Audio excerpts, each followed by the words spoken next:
ದೊಡ್ಡಬಳ್ಳಾಪುರ ತಾಲೂಕಿನ ಅರಳು ಮಲ್ಲಿಗೆ ಕೆರೆಗೆ ಕಿಡಿಗೇಡಿಗಳು ಮೆಡಿಕಲ್ ವೇಸ್ಟ್ ಎಸೆಯುತ್ತಿದ್ದಾರೆ. ಕೆರೆ ಅಂಗಳದಲ್ಲಿ 20 ಮೂಟೆಗಳ ಮೆಡಿಕಲ್ ವೇಸ್ಟ್ ಪತ್ತೆಯಾಗಿದೆ. ಇದರಲ್ಲಿ ಬಳಸಿದ ಸೂಜಿಗಳು, ಸಿರಿಂಜಿಗಳು, ಡ್ರೆಸ್ಸಿಂಗ್ ಬಟ್ಟೆಗಳು, ರೋಗ ನಿರ್ಣಯದ ಮಾದರಿಗಳು, ಔಷಧಿಗಳು, ವೈದ್ಯಕೀಯ ಸಾಧನೆಗಳು ಪತ್ತೆಯಾಗಿವೆ. ಕೆರೆ ಅಂಗಳಕ್ಕೆ ಮೆಡಿಕಲ್ ವೇಸ್ಟ್ ಡಂಪಿಂಗ್ ಮಾಡುತ್ತಿರುವುದನ್ನು ಪತ್ತೆ ಮಾಡಿದ ವಿಜಯ ಕರ್ನಾಟಕ ಕನ್ನಡ ರಕ್ಷಣಾ ವೇದಿಕೆ ಸಂಘಟನೆ ಅಧಿಕಾರಿಗಳ ಗಮನಕ್ಕೆ ತಂದಿದ್ದಾರೆ. ಸ್ಥಳಕ್ಕೆ ತಾಲೂಕು ಆರೋಗ್ಯಾಧಿಕಾರಿ ಡಾಕ್ಟರ್ ಶಾರದಾ ಅವರು ಭೇಟಿ ನೀಡಿ ಪರಿಶೀಲನೆ ನಡೆಸಿದ್ದು, ವೈಜ್ಞಾನಿಕವಾಗಿ ವಿಲೇವಾರಿ ಮಾಡುವ ಭರವಸೆ ನೀಡಿದ್ದು, ಮೇಲಾಧಿಕಾರಿಗಳ ಗಮನಕ್ಕೆ ತರುವುದಾಗಿ ಹೇಳಿದರು.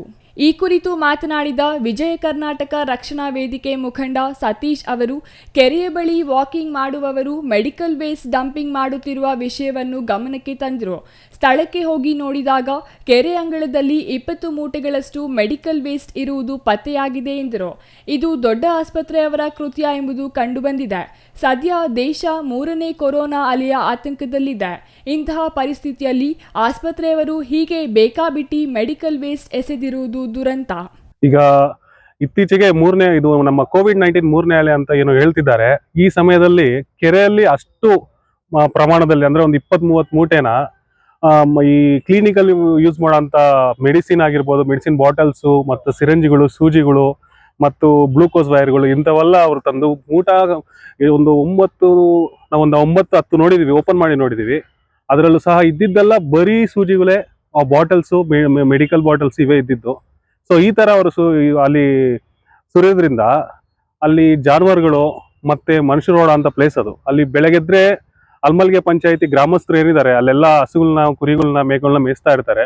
ಅವ್ರ ಕಾಲಿಗೆ ಚುಚ್ಕೊಂಡು ಯಾರಿಗೋ ಯೂಸ್ ಮಾಡಿರೋಂಥ ಮೆಡಿಸಿನ್ನ ಇವ್ರ ಬಾಡಿಯಲ್ಲಿ ಇಂಜೆಕ್ಟ್ ಆಗಿ ಇವರಿಂದ ಇನ್ನೊಬ್ರಿಗೆ ಹಬ್ಬಿ ಈಗಲೇ ನಾವು ಕೋವಿಡ್-19 ಇಂದ ತುಂಬಾನೇ ನೋವು ತಿಂದಿದೀವಿ. ಈ ಸಮಯದಲ್ಲಿ ಈ ತರ ಹಸುಗಳಿಗೆ ಆಗಿರ್ಬೋದು, ಮೇಯೋ ಟೈಮಲ್ಲಿ ಅದು ಬಾಯಿಗೆ ಚುಚ್ಕೊಂಡು ಅದಕ್ಕೇನೋ ಇಂಜೆಕ್ಟ್ ಆಗಿ ಬೇರೆ ತರ ವೈರಸ್ ಉಂಟಾಗಿ, ಈಗ ಮಳೆ ಬರ್ತಿದೆ, ನೀರು ತುಂಬತೈತೆ ಆ ಕೆರೆಗೆ, ಅದು ವಾಟರ್ ಅಲ್ಲೂ ಸಹ ಮಿಕ್ಸ್ ಆಗಿ ಅದು ಜಾನುವಾರುಗಳು ಕುಡಿತಾರೆ, ಮನುಷ್ಯರಲ್ಲಿ, ಅದರಲ್ಲಿ ಹುಡುಗರು ಎಷ್ಟೋ ಜನ ಈಜಾಡ್ತಾರೆ. ಆ ಗ್ರಾಮದಿಂದ ನಗರಕ್ಕೆ, ನಗರದಿಂದ ಜಿಲ್ಲೆಯಿಂದ ಕರ್ನಾಟಕಕ್ಕೆ ಬರೋಂಥ ಪರಿಸ್ಥಿತಿ ಇದೆ. ಕೆರೆ ಅಂಗಳದಲ್ಲಿ ಜಾನುವಾರುಗಳು ಮೇಯುತ್ತವೆ. ಈ ವೇಳೆ ಅವುಗಳಿಗೆ ಸೂಜಿಗಳು ಚುಚ್ಚುವ ಅಪಾಯವಿದೆ. ಇದರಿಂದ ರೋಗ ಹರಡುವ ಸಾಧ್ಯತೆ ಇದೆ. ಜೊತೆಗೆ ಮಕ್ಕಳು ಈಜಾಡುವ ಸಮಯದಲ್ಲಿ ಮಕ್ಕಳಿಗೆ ಚುಚ್ಚುವ ಅಪಾಯವಿದೆ. ಕೆರೆಯ ನೀರಿಗೆ ಈ ಅಪಾಯಕಾರಿ ವಸ್ತುಗಳು ಸೇರಿರುವುದರಿಂದ ಮುಂದಿನ ದಿನಗಳಲ್ಲಿ ಜಾನುವಾರುಗಳು ಮತ್ತು ಮನುಷ್ಯನಿಗೆ ಅಪಾಯ ಕಾದಿದೆ. ದಯವಿಟ್ಟು ಈ ವಸ್ತುಗಳನ್ನು ಸೂಕ್ತ ರೀತಿಯಲ್ಲಿ ಇಲ್ಲಿಂದ ವಿಲೇವಾರಿ ಮಾಡಬೇಕು.